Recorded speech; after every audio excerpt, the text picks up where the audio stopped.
Hello, everyone. I'm Jim Burch. I'm the president of the National Police Foundation, and I'm your host for today's event. I want to welcome all of you on Facebook Live that are watching us today.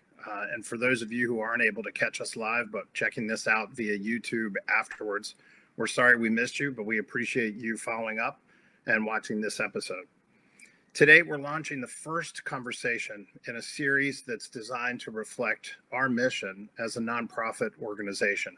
Our mission is to advance policing through science and innovation. The conversations that will take place through this series will almost always feature a scientific or technical finding or an innovation of some kind that may help police leaders in guiding and managing their agencies, including the development of new policies and procedures. They may help elected officials or community members gain a deeper insight into police organizations and policing overall. And it may expand our knowledge collectively of what policing and crime reduction really is all about. Today's event is an initial conversation about an important topic that we've heard quite a bit regarding lately, police culture. In recent days, we've heard a lot of talk about policing reform and various proposals for doing so, some of which have mentioned culture specifically. Discussion of police culture in the context of reform isn't anything new. The President's Task Force on 21st Century Policing reportedly mentioned culture at least 50 times, if not more, according to one of our guests that will be with us here today. And clearly, when you look at those recommendations, you'll see culture mentioned a number of times as a specific feature of a recommendation that was made by the task force report. So we thought this would be a great time to dive into really what we understand about police culture and frankly, what we don't understand about police culture, or at least what we don't have a really strong handle on. Today's conversation will focus primarily on a June 2004 article that was published in an academic journal called Police Quarterly.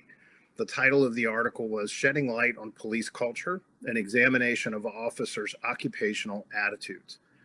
The article shares the results of a study conducted in two police organizations and involving hundreds of officers that were surveyed regarding their occupational attitudes in order to identify similarities and differences, and essentially to test the idea or the thought that there's only one police culture, if you will, that exists.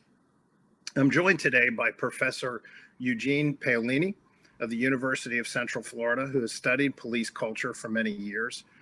He's authored the article that we'll be talking about today, and also in 2013 co-authored a book on the subject titled Police Culture, Adapting to the Strains of the Job.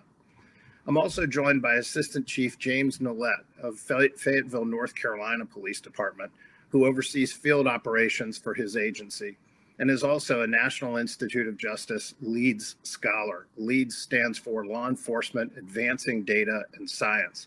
LEAD scholars are considered pioneers in the evidence-based policing movement. So we're happy to have both of you with us here today. So gentlemen, welcome to the conversation. Thanks, Jim. Thanks for having me. So Professor, I'd like to start out with you and just have you talk for a few minutes about the study that you undertook that resulted in the 2004 article. If you'd kind of walk us through that. Yeah, so this was a foundational piece that built on a conceptual argument that I was kind of trying to frame out. And as you mentioned, we often talk about police culture, but in order to quantify what culture means, that was where some of my frustration was lying in terms of how are we going to study something that we don't operationalize. And so initially, and what you'll see in this article as well, is a framework, and it was just kind of inductively putting together some of the major findings that people have talked about with ethnographic research, in terms of here are some things that culture can be: loyalty, isolation, those types of dimensions, a crime fighting role. And so this first piece here was based on survey data, as you mentioned, from 585 police officers. And I said, let's just dive in and start tapping into some of these dimensions where we should be seeing facets of police culture. And so for me, it was quantitatively driven, which was different than the past ethnographic qualitative works where researchers would go into the departments and look for similarities among police. And so some traditionalists would say that that's a different approach, but that's kind of where we were at. I wanted to do something that we could say, here's the operationalization of culture, here's how we can measure it, here's how we can test it, and then let's see what we have. Great. Thank you, Professor. And in those surveys, you surveyed hundreds of officers as well as command staff in both of those departments. My understanding was you had a very strong response rate. Is that right? Yes. And this article was based on the line officers. Excellent. And I think you had almost 100% response from officers in both of those surveys. So if you could, Professor, I think one of the things that we have to take on early in this discussion is the word culture, right? What do we mean by culture? How do we define it? And what are some possible misconceptions that specifically the ones that you took on in this article? Yeah, and so I talked about before, when we say culture, it could be similar to when we say love. It's a different interpretation for each person, but we kind of know what we mean when we say it. As a social scientist, that's difficult. Right. And so for me, when we talk about culture, we're specifically saying, or I'm specifically saying, what are the ways in which officers adapt to the strains of the job? And those strains come from the external environment out on the street. They also come from the internal environment within the police agency. And so some have even said that the internal agency can be as dangerous and unpredictable for officers as the external environment. Some of the misconceptions, the primary one is that there's a police culture, and overestimating a single police culture has its drawbacks, possibly as much as underestimating police culture. Yeah, and that's what one of the things I took away from your article right away was that, when you look back on research around police culture, which I think dates back to the 1950s, there was a heavy reliance on this thought process that there was one culture that existed in an organization. And whatever it was that was driving it, it was sort of monolithic, essentially the same across the organization and all people that work within the organization. But your research here specifically helped us to really begin to think about the different attitudinal dimensions that might exist within the different cultures. And then you were able to identify groups of officers that fit across those attitudinal dimensions, but had similarities together as groups, right? Could you maybe talk a little bit about what those attitudinal dimensions were, and then maybe some of the groups that you found in the study? Yeah, so again, we're looking at internal dimensions and external dimensions. So a large part of foundational work that kind of frames this all out basically says that we need to know how officers view citizens. And so the traditional idea is that you have this gruff police officer out there with a crime-fighting orientation that's suspicious of citizens and distrustful and doesn't believe perhaps that the citizens will cooperate with them when they're out on the streets.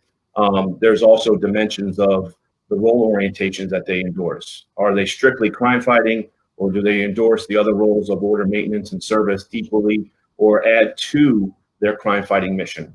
And then there's also dimensions that I looked at with respect to supervision and management. How do you feel about your first level supervisor? How do you feel about top management as kind of a proxy for organizational culture, which is different than occupational, as we've spoken about before.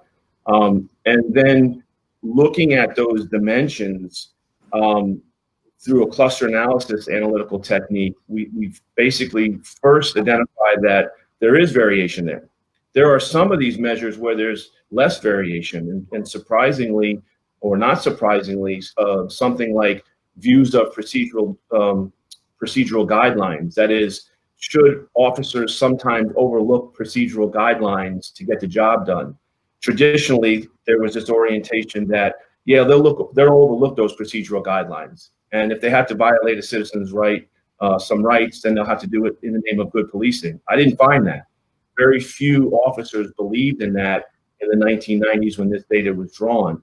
So that was a positive aspect. And so there are some elements where there's more agreement and contrary to what the traditional model would say.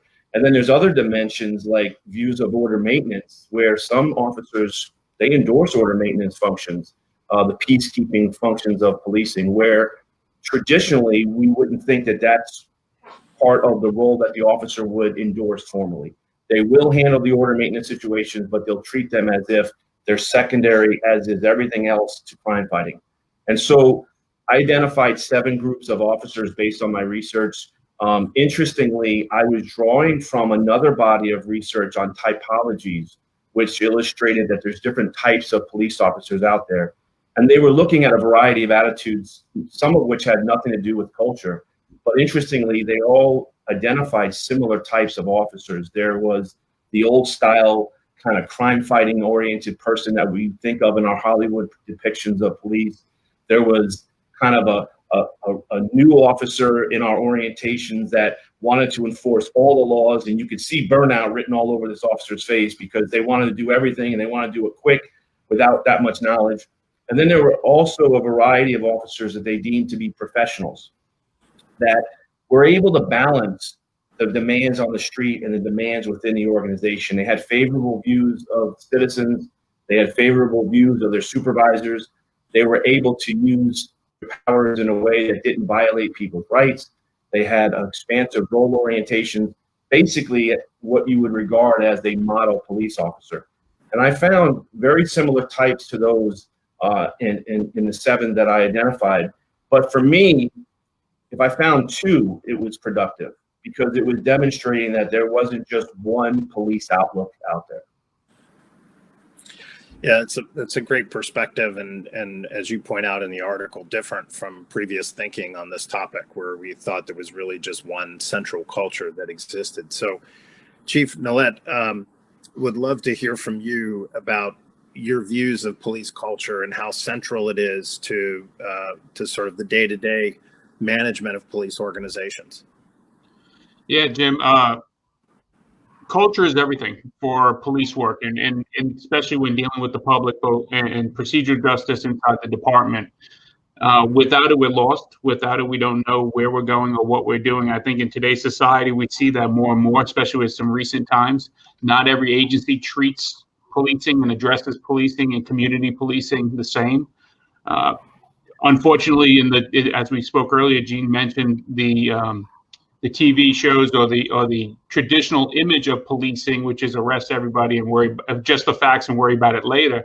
When reality is culture has vastly changed over the years, even since this data has been collected, and an emphasis has been put on partnerships with communities. And so culture for us is everything.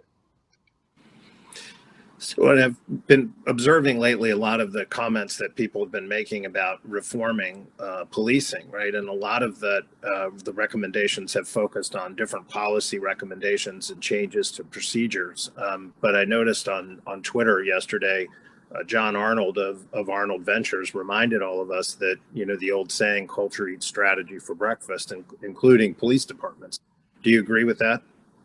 Yeah, you know, good. You can policy a agency to death. You can put a bunch of plans in place to say this is how you'll react. But the truth of the matter is what's written and how you actually practice and actually carry out what you're doing could possibly be 2 different things. And we've seen that in some of the more recent incidents that we've been having. We try to, at least in our agency and the agencies I've worked with, we try to establish clear set guidelines as to what we want and what we expect as a response, and create a culture where we can interject and where we can have honest conversations about what's going on. So yeah, you know, good policies are great, but a bad culture will eat an agency up very quickly.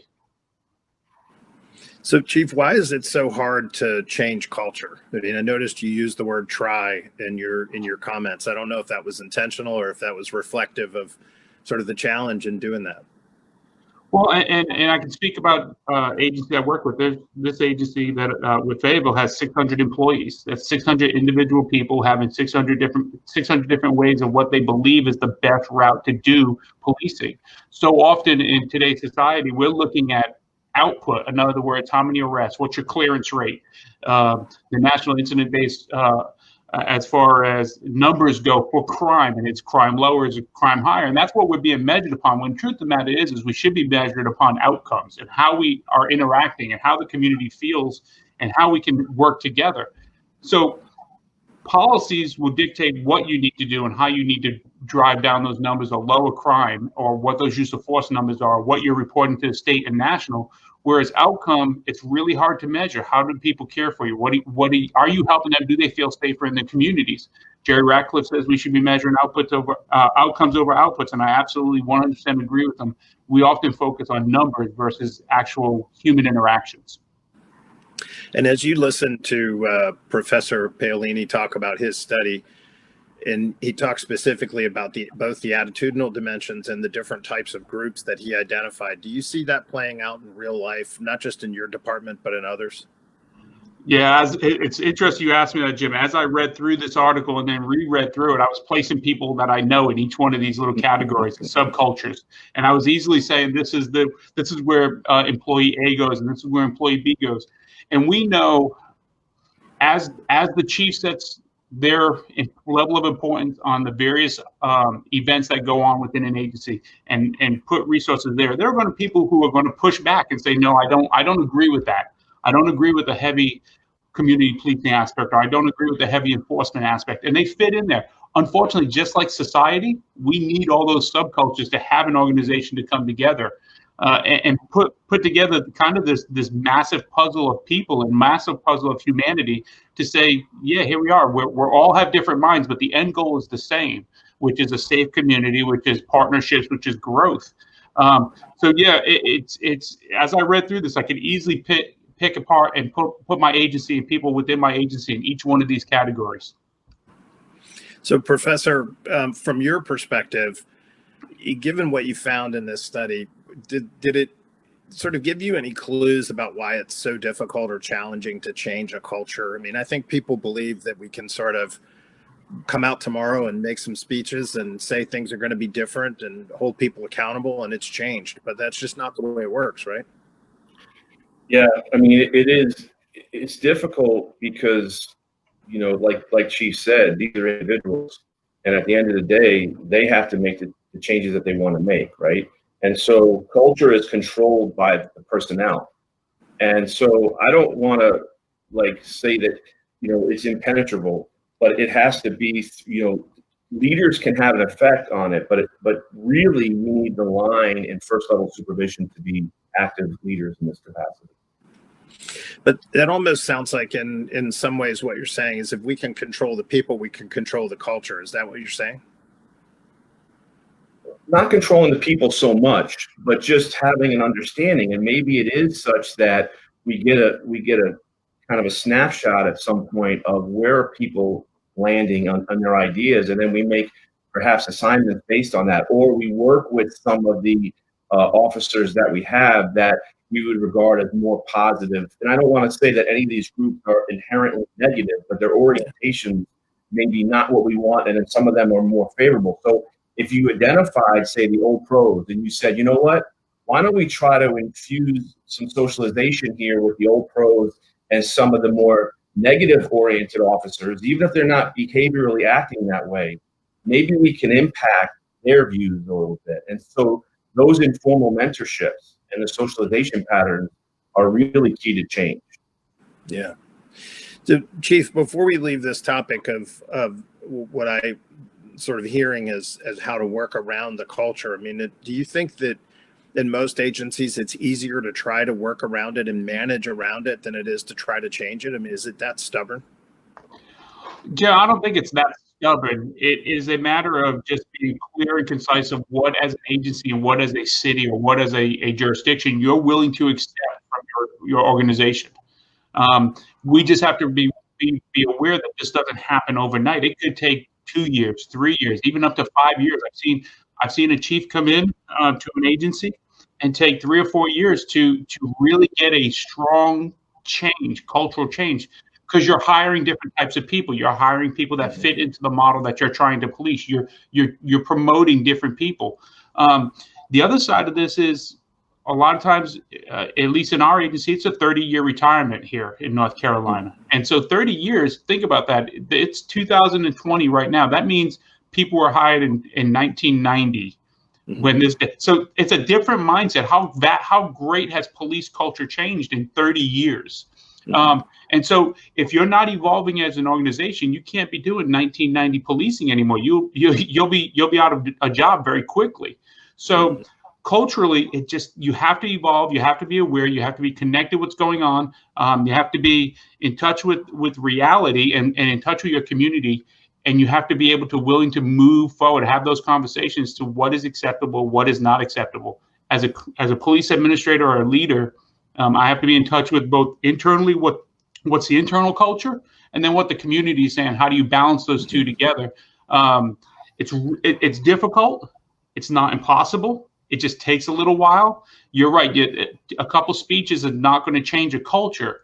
It is a process, and you have to be intentional with what you're doing. But man, as a leader, rewarding once it takes hold and once it moves forward, incredibly rewarding as a leader. And you get that buy-in from those people within the organization, and those people who don't buy in eventually get outnumbered by the people who buy into the cultural change. And it's just a wave. It just keeps building momentum. And once it really goes, man, what a great ride it's been. Mm-hmm. And Professor, what are your thoughts on, given the complexity that you saw across those different groups, and the fact that it didn't appear, at least based on what I read anyway, it didn't jump out at me that you were suggesting that certain groups were kind of embedded in different generations of officers. It was kind of mixed across the board. So given that, what's the best way to address culture? You can't just simply wait them out, right? Even new people coming on board have differing attitudinal dimensions, right? Yeah, I think you have to start in smaller groups. Some more of the recent work that I've done, collaborative work, has looked at work groups and who you're working with, when you're working with them, the types of areas that you're working with together. It's sort of like a microcosm of, this is the way I see policing in my area, in the area that I work with, the people that I work with, to the people that I police. And then getting a grip on, okay, what are those orientations like? And we are finding work group effects, meaning that there's more of a kind of similarity within that work group than there is to other aspects or other dimensions in personnel in the police department. And so that's a right area for starting. Like the chief said, you can't send out a directive tomorrow and say, here's how we're going to change culture. We want your attitudes to be this way, because there's probably some assignments in policing that you want different attitudes. And so for me, it's just understanding the culture that you have in your agency and trying to, whether it's through surveys, whether it's through interviews, whether it's collaborating with the researcher or not collaborating, but just kind of taking stock and having a pulse of, okay, what are my men and women of this agency acting like? What are they believing in? And can I make, perhaps, I know that there's union constraints for sure, but can I make assignments based on where our personnel are kind of thinking in their belief system? Because I wouldn't say either that these types, and again, having more than one type is important for me, but I wouldn't say that these types are stable in the sense that once a law enforcer, always a law enforcer, because you can imagine that, again, like I said, folks right out of the academy, they're a little bit more gung-ho when you have to put the restraints on them. And a lot of it they figure out themselves, where they kind of go into another style. But what you can't deny is that there are stylistic differences out there in their orientations. And so I think for me, I would want to just take stock of what we have at different points in time. And then, like the chief said, you have personnel, and if they're following the rules, you have to keep those personnel, in those places. But maybe you could have different types of assignments within the agency that would be more beneficial. Yeah, the whole question of assignment methodology and selection, I think, is one that's clearly worth exploring. Let me say this to those who are watching this broadcast on Facebook Live. We definitely want to take some time to hear from you. It's 2:25 now on the East Coast, so we've got about a half hour left in the broadcast. We encourage you to add your questions into the live feed. Those will be shared with us, and we'll be able to pass those questions on to our guests. So please feel free to start sending in your questions that you may have. But in the meantime, let me go back to you all and ask about this assignment process. Chief, how does that match up or work with, or to what extent can it not work with these considerations of culture? I mean, do you find yourself taking these kinds of things into consideration when it comes to who are you going to assign to what sectors? How's that done? Yeah, you take in a ton of different information, Jim. It's really knowing the personnel, knowing what they're capable of doing, knowing what they want to do is a whole nother thing, and knowing what their career aspirations are. Not everybody wants to be a chief of police. Not everybody wants to be a detective or a homicide detective. There are some people who their whole career, they're content being patrol officers, and not that that's a bad thing, because as a third generation cop, my grandfather spent his whole entire career as a patrol officer. My dad spent the majority of his time as a patrol officer. Where on hindsight, my mom spent most of her time working in a detective position or internal affairs. So not everybody wants to be that, but it's knowing the personnel and knowing who you have. And you know what? Sometimes you have to take people out of their comfort zone and put them in some positions that they might not be comfortable with, so they get some personal growth, because you see more in them than they see in themselves. But you don't want you got to be real careful getting clusters of the same like minds in the same unit, because then you get a very rogue or potential rogue or a very ineffective unit when they all have that same mindset. Very, very difficult, very interesting to manage. It's not the easiest sometimes. We're fortunate in North Carolina. We're a right to work state, so we don't have a lot of union involvement. But there is still a lot of difficulties and a lot of difficult choices to come up when it comes to selecting people for specialized units. But it absolutely comes into mind to make sure that you don't have those like mindsets in clustered together. They've got to be separated out. That way, there you have some differences of opinions within those smaller units. Yeah.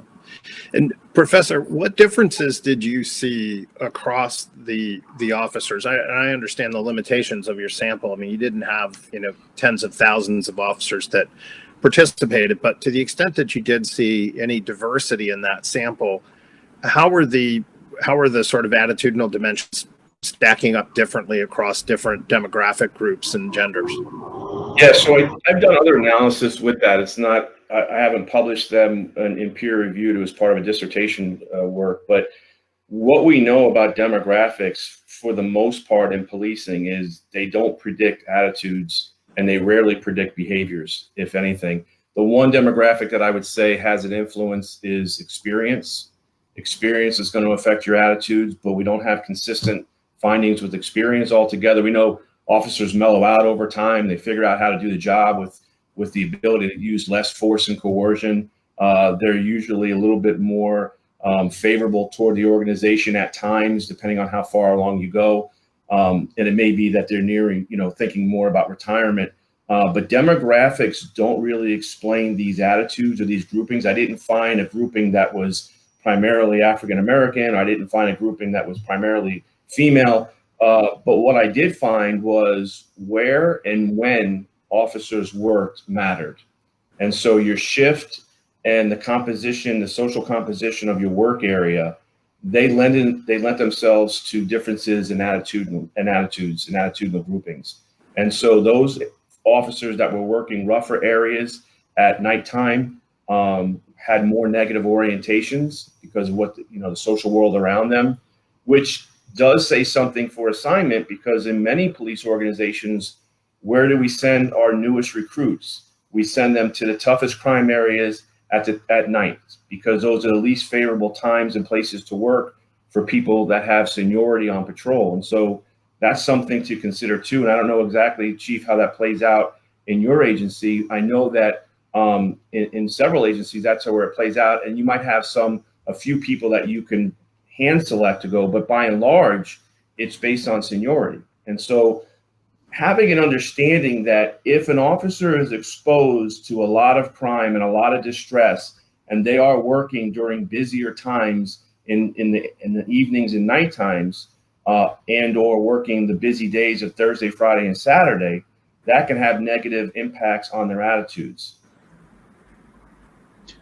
Yeah, Jim and Gene, we here in Fayetteville, we actually disperse our seniority throughout all the squads, so that way there we don't have a pool of senior people and a pool of junior people. Because of that, in the past we've recognized that we had a junior group, even with supervisors. Well, the supervisor gets an officer gets promoted and goes to a night shift, and that's because that's where the junior supervisor goes. So we saw the issue, we saw the importance of, and we actually broke them up into 3 groups of senior people, kind of a mid-range group, and then brand new people coming out of the academy. So we don't have that here in Fayetteville. But again, we don't have the union or a union pushing us to that. We have to say that you have to do it based on seniority. We just have an even distribution of workforce. And then when they are released from training, or when they're released from the academy, we'll plug them into the holes that they best fit, move some people around based on desires and wishes to move. But Gene, to your point, that first line supervisor is incredibly important in how that culture, because as an assistant chief in a large agency, I don't have that influence. I don't have that day-to-day interaction. I don't have that hour-to-hour, call-to-call interaction like the first line supervisor does. And what an incredible role that person plays in the development, in the correction, and in the establishment of the culture with even not only in their squad, but also within the district and within the department as a whole. We see it as supervisors change out. Squads, the people don't change, but let's say a supervisor changes, the personality of the squad or the personality of the district will change immediately based on the leadership that they're receiving and the quality of leadership they're receiving. So we see it all the time, but that first line supervisor is so important to dictating what is acceptable and what's not, and what culture will flourish within an organization.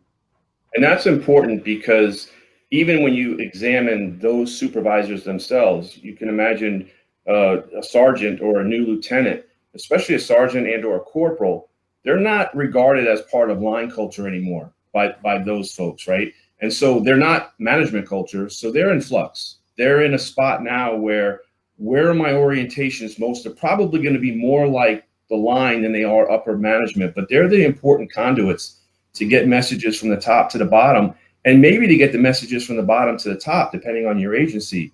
And so it's not even so much, like you say, to help kind of work through culture at the line to those folks, but understanding that they may have their own cultural aspects as well. And there are folks that have studied that and have looked at what role those first level supervisors have, because they are in a different spot. You know, I'm interested in this this issue of demographics and what you were saying, Professor, about not really seeing difference, because the work that Andrew Papachristos recently did in Chicago was part of reviewing their a number of complaints that took place. I believe it was well over 1,000 complaints for a large number of years. I think he found a fairly positive effect, from what I recall, of having females in those work groups. And when he found females in those work groups, apparently there were less of certain types of negative behaviors. How does that play into what you're thinking? A lot of the research that I've had, including this and the work group, we're not finding a sex effect. We're not finding a race effect.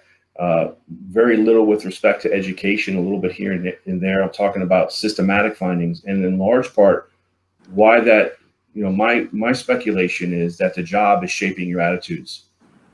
Those demographics are important to have in terms of relating to the public. They're important to have in terms of relating to the group.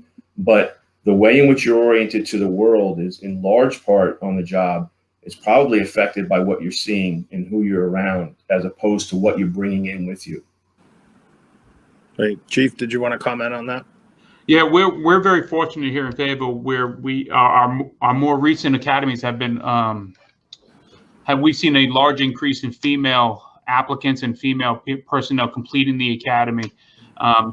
We take great pride in that. We've focused our recruiting that way. We've seen the same studies. We've seen the same looks. I've heard everything from based on their demeanor and based on their size, they have to be better at diffusing situations and all those conversations. You know what? At the end of the day, I just want good officers. I don't really care male or female. I just want officers who represent the community, who represent the department well in a good light. And I think every administrator, I don't know anybody who would say I want an all male or an all female agency. We just want people who represent what we as a profession and we as a organization are pushing as part of the community. No longer do we have you have to be 6'2" to be able to be a police officer or a state trooper. And we've seen those in the past.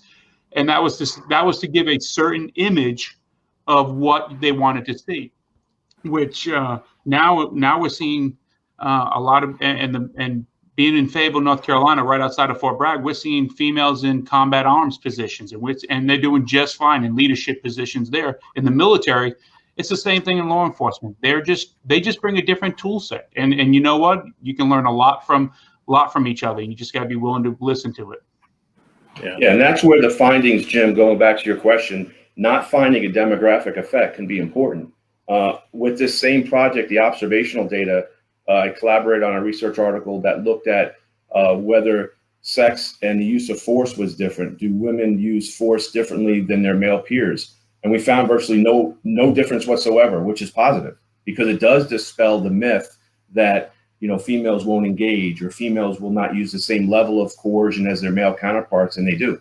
And so, yeah, there's definitely in terms of diversity of personnel, that's what you want. But if it's affecting attitudes in some way, I'm finding little, as others are, empirically connecting those demographics, all demographics. Jim, the other side of that is I wouldn't be invited to family dinners if I spoke ill about female police officers with my mom did for 26 years. Yeah, I can understand that. Chief, from your perspective, looking at this article, you commented on this earlier a little bit, but I mean, what are some other takeaways as you read this? I mean, how should it be used by police executives in terms of helping them do a better job managing the agency and the culture? Well, I think so. For me, Jim and Gene, when I read this, and I spoke about it earlier, I plug people in, and I spoke about how we can't all have the same mindset. The truth of the matter is I can't force everybody to see the world through my eyes. Even as an administrator, I can't force them to do police work the way I want them to do police work, or the way that I believe police work should be done. And as an administrator, and even as a leader within this organization, you realize that there's different mindsets, there's different people, and each one of these groups, these subcultures, are important to the overall culture. We see today how important it is for somebody to be able to step into a very volatile situation and stop another cop from doing something that might end up bad, and what that need is. And if everybody has the same mindset, there's nobody willing to step in at that point. And so we understand the importance of peer intervention. So when I look at this, I see those subcultures as being important and being a smaller puzzle piece to a larger subculture that I say, this is what's acceptable, this is what's not acceptable. Or Chief Gina Hawkins says, this is what's acceptable, this is what's not acceptable, this is where our agency's going. Find your piece in this direction, and just realize if you step out of that, then we're going to correct you. But this is the direction we're going, and each one of these pieces has a role in that. It helps me identify those people. It helps me realize, even in my own career, the first part of my career, I recognized I was one subculture, and as I grew to a different subculture. But it's recognizing that and being able to identify just what they bring to the table. So that's how I see this used, is just being it's everything we already know as police officers and as administrators. It's how do you maximize those different subcultures for the betterment of the overall department and the overall culture of the department. Yeah. Professor, were there any sort of features or aspects of the attitudinal dimensions that you find are consistent across all of the groups in policing? Yeah, I've done additional analyses too, and I tell you, you talk about, Chief, kind of your evolution from style to style. When I first started getting into culture research, I was so focused on illuminating the differences between and across officers that even myself, I would ignore some of the similarities, because I was like, look at the variation, and we shouldn't be focusing exclusively on the similarities. But now I'm coming full circle to say there are some dimensions, like how officers can handle themselves on the street with respect to maintaining control of encounters and how they orient themselves in terms of fighting crime. There's a lot of agreement there. There are still dimensions of loyalty there, which is not a bad thing. But there are dimensions of culture that are more. There's more agreement than disagreement, but there's still variation there. But it's just not 100% agreement or total dispersion. And so for me and for students and researchers of culture, we have to kind of tease out that there are similarities, but there's also important differences, and illuminating both is really important. And Professor, one of the questions that we got was, whether or not we should be thinking about one way of trying to change the culture is through training as early as people begin to join the department. So as they come into the academy, should we be providing training to help shape their culture, such as diversity training, for example? That's the formal dimension of socialization, and so that plays a role, but the informal component is probably as important, if not more. And so some of the messages that get played out in academies can be mixed together with, we're trying to prepare officers for their entire career, letting them know about, the potential for danger and saving their lives, when, the informal component in day-to-day operations is really where you can penetrate culture and you can have longer term effect. But yes, the formal dimensions of police academies should be working toward aspects of transforming culture the best that it can. Jim, if you don't mind, I know in our agency we have an in-house academy, a basic law enforcement training here in North Carolina. It's a set standard lesson plan produced by the state that we have to teach based on a state test that has to be passed. But we then take 6 more weeks to add in those other dimensions. And as we go through use of force, as we go through firearms, as we go through driver's training, all those high liability areas, we also incorporate reality-based training into that and reaction, not only if you get into a conflict, but then getting into if you're in a conflict, how do you diffuse it? How do you de-escalate it? But also if it becomes a situation where you use force, how do you render medical aid, and how do you react to that? So that's the cultural mindset, that the formal stuff that Gene's talking about. We go through this on a regular basis, almost yearly basis. Even in firearms training, we also go through a reality base where we have to we're engaged in an officer-involved shooting where we have to give medical aid to that person that we were engaged in, or small teams type scenarios.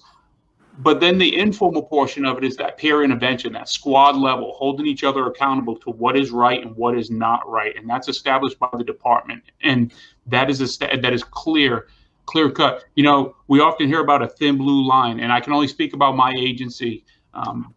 But I have in the 22 years I've been sitting in this agency, I have seen more people willing to say that wasn't right and they stepped out of line than maybe we would have seen 30, 40, 50 years ago. That cover up, and that, at least in my agency and in my experience, it's just not there. Employees are expecting other employees to hold each other accountable. And I think that's the informal aspect of this culture change, is clearly defining what our culture is and then holding each other accountable. If I step out of line as a chief or an assistant chief, I know my chief and the other assistant chief will pull me back in and have a conversation saying, hey, you reacted a specific way that just was inappropriate. And that's done all the way up and down the chain of command, to include the officers next to each other. And if it's not, then we have really bad scenarios that we have to answer for in the news. Yeah. Let me give you guys a couple of questions that came in from the audience, and some of these are more directly related to the topic of culture than others. One here says, there's been a lot of talk about officers having to wear multiple hats on their jobs, as in, having a wide variety of tasks. Could this be spreading them too thin and contributing to an identity crisis of who police are, and specifically meaning crime fighting versus, for example, being a mental health gatekeeper? Do you kind of see that playing out? Just Chief, I'll throw that one your way first. Yeah, it's something that we recognize in our organization or in the profession these days, that people are going to wear multiple hats. The expectation is that it's kind of a Swiss Army knife, and at the end of the day, if we're treating each other appropriately, if we're treating the community appropriately and employees appropriately, then it doesn't become an issue. It's when we step out, or when we don't recognize that as an individual you're stressed because you just left a high stress call, and you jump into a interaction that might not lead down the right path. We also do some training here that not only identifies how to deal with crisis intervention, or how to properly do de-escalation, or how to properly identify mental health concerns on each one of the calls, but then we also do training very early on in the academy to recognize stress within yourself, and how do you control it, and how do you bring yourself back, some of the mental health wellness within your own organization. Multiple hats are hard, and you can go from, but in policing, we've been doing that a long time. Patrol officers will go from a domestic violence call that is high stress situation to stopping a car, and we've seen it where their emotions have been hijacked, and it carries emotions from one call to right to the next, and then that's where you get in trouble, is when you overreact during that traffic stop. And we've seen that over and over. So we're trying in our agency to get ahead of that, to teach them, take a deep breath, realize you have elevated heart rates, go to a partner and say, hey, I need to take a couple minutes just to calm down before I go to the next thing. And so that's some of the stuff that we're doing here. Yeah, it's great to hear. I want to ask you another one. This one's from Kimberly, and Kimberly has been so kind to constantly remind us of, to think about, doing a nationwide training, for example. And I know this is something she cares about deeply. So I want to ask you what she says here. What about creating a nationwide standardized training that contains reality-based stress training, as well as things like handling domestic violence based on evidence-based research, addressing diversity, addressing the history of policing, particularly as it relates to the South, those kinds of things. From our own perspective, we've done a lot of research on the delivery of training as a modality, and there's a lot of challenges with it. I mean, number one, it's very costly. It's hard for agencies to train everybody, particularly all at once. You train them over a period of time, but you have high turnover, right? And so it's a constant state of training and retraining. But I guess the bigger question here is, can we solve this culture problem, or improve or change our culture through a training alone? It's real difficult, Jim, and especially when you're looking at a national platform, because each state, each jurisdiction, each is vastly different. The laws, even though the basis of laws in North Carolina may be the same to the basis of laws in Washington State, there's still nuances within there that make it slightly different. I think it's just a matter of interacting and being human, and realizing that it's not always about enforcing laws. And we often call ourselves law enforcement officers. We're just not there to enforce laws. We're also police officers and peacekeepers, and sometimes that's our role. It's been my experience that sometimes we lean heavy on the law enforcement, which creates a dynamic within the community that might not be the best. And sometimes we go too light. And so we just have to find that balance. When I went to the FBI National Academy, I had an incredible opportunity.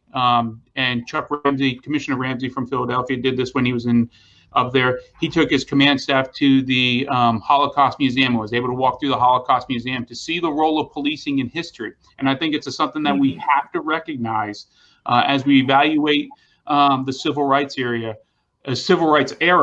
in policing. What was the role of police? I mean, we stood in those lines, and we removed people. And I'm in North Carolina, and I'm not born and raised. I'm born and raised in Rhode Island, but we removed people. We were the people who pushed people out of the Greensboro sit-in, and we were the people who forced people to move buses. So what is your role in history, and how are you feeding into this culture? And I think today, in today's society, you have to recognize that you cannot be a weapon for a larger thing, so a larger agenda. So it's really hard balance. A national platform, I don't think so, because it's just so vast. There's so many different things. In North Carolina alone, we have 100 counties.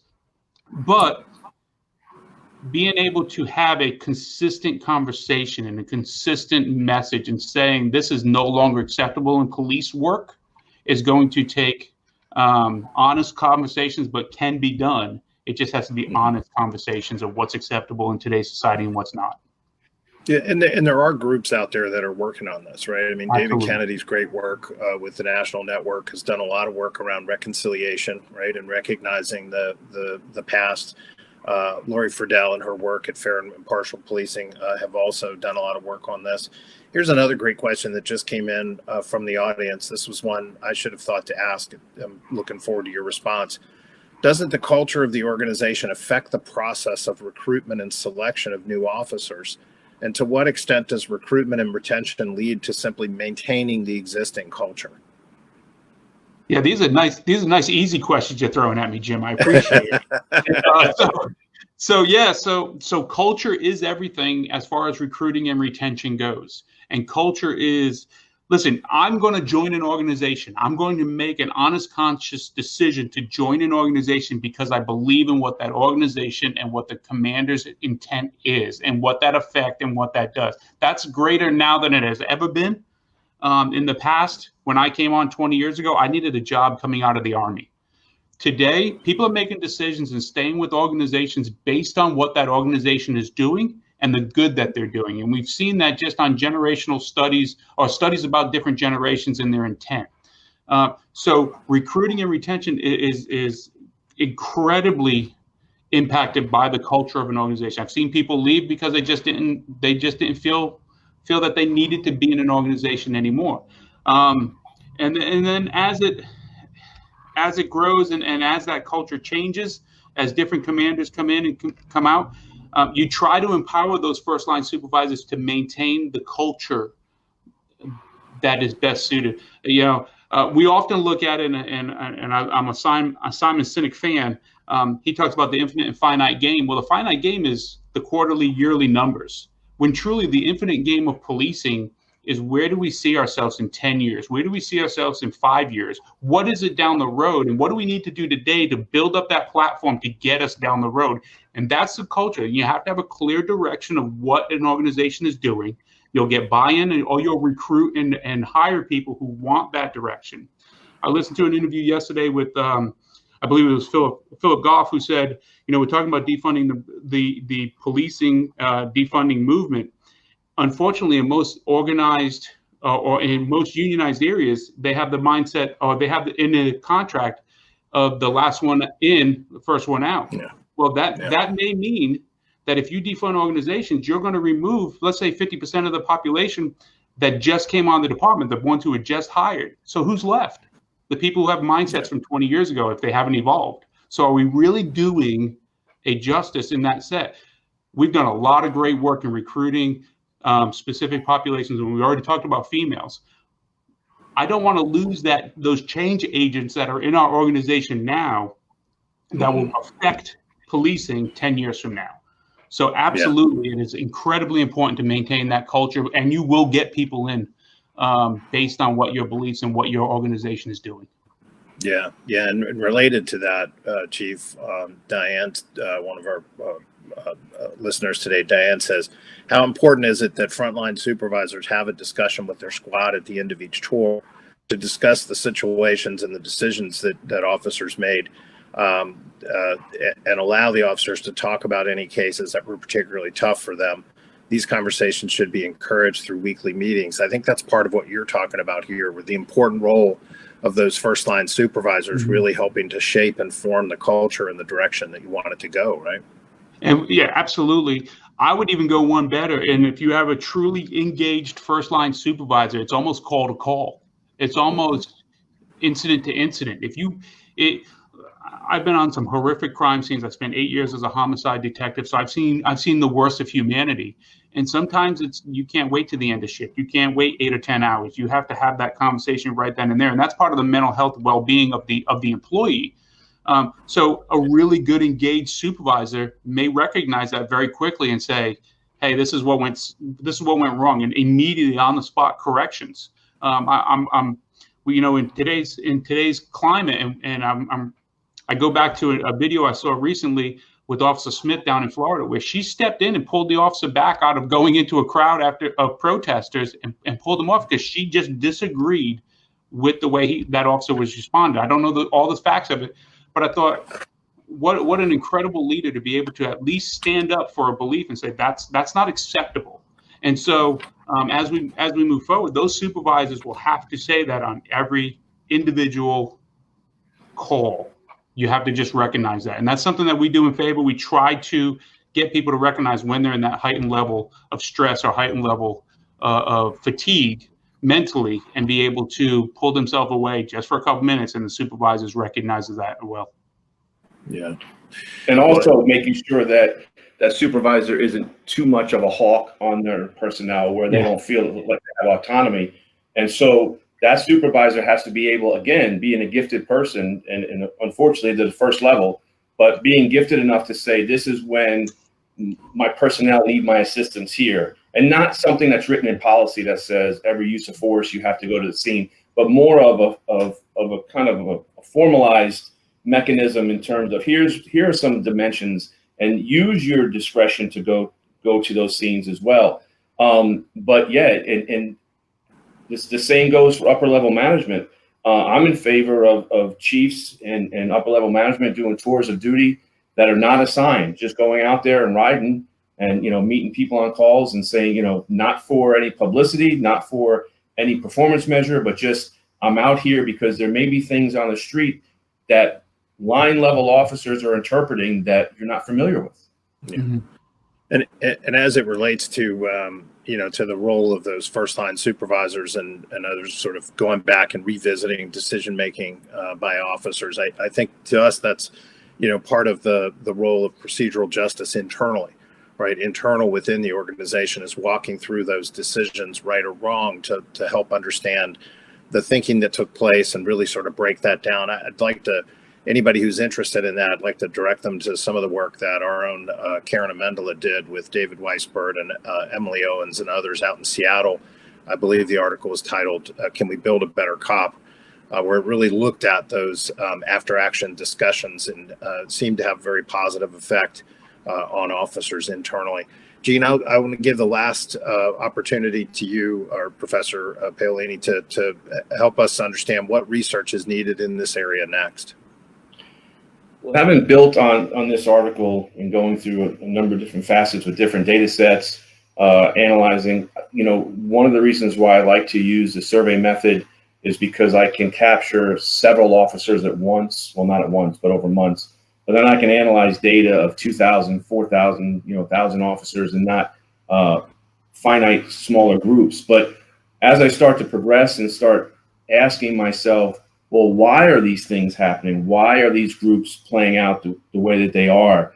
That's where I want to start building in more qualitative research. So if I had groups of officers, or if I had some work groups that were different than other work groups, going into those work groups and just talking to people, riding with people, putting time in with the officers to say, how is it that your orientations are like this? Something that a statistical correlate isn't helping me with, right? Looking at the individuals that comprise various groups in police agencies and saying, what is it? Almost like focus groups after the fact, where you go in and you start talking to people and you're less concerned with statistical power, as I was in this article, and you're more concerned with answering why. Why are things happening the way they are? Mm-hmm. Well, we definitely want to have you back to follow up on that. I know you published another article as recently as 2018 on this topic. We'd love to hear about that. I think that was building on this 2004 research. Really, that's what these conversations are meant to be about, is bringing the research to life with the perspective of a practitioner such as Chief Nolette, and understanding how it can be used and applied and translated effectively. So I want to thank you both for being with us and for answering some tough questions. Thank you. Jim, I appreciate the opportunity to platform. Thank you both. So this has been a great conversation, and I hope that everybody that's watched today or will watch in the future has learned something from it, and particularly from the work that Professor Paolini has led. Our goal, again, for today was to actively bring research into the conversation and apply it to everyday management conversations and conversations about reform. I think we've done that pretty well, and I hope to continue doing that in the future. I hope everyone will look forward to joining us for our next live stream conversation. Again, if you miss these on live stream, you can always watch them on YouTube later. So in closing, I want to thank all of you, and we'll see you next time. Thanks again.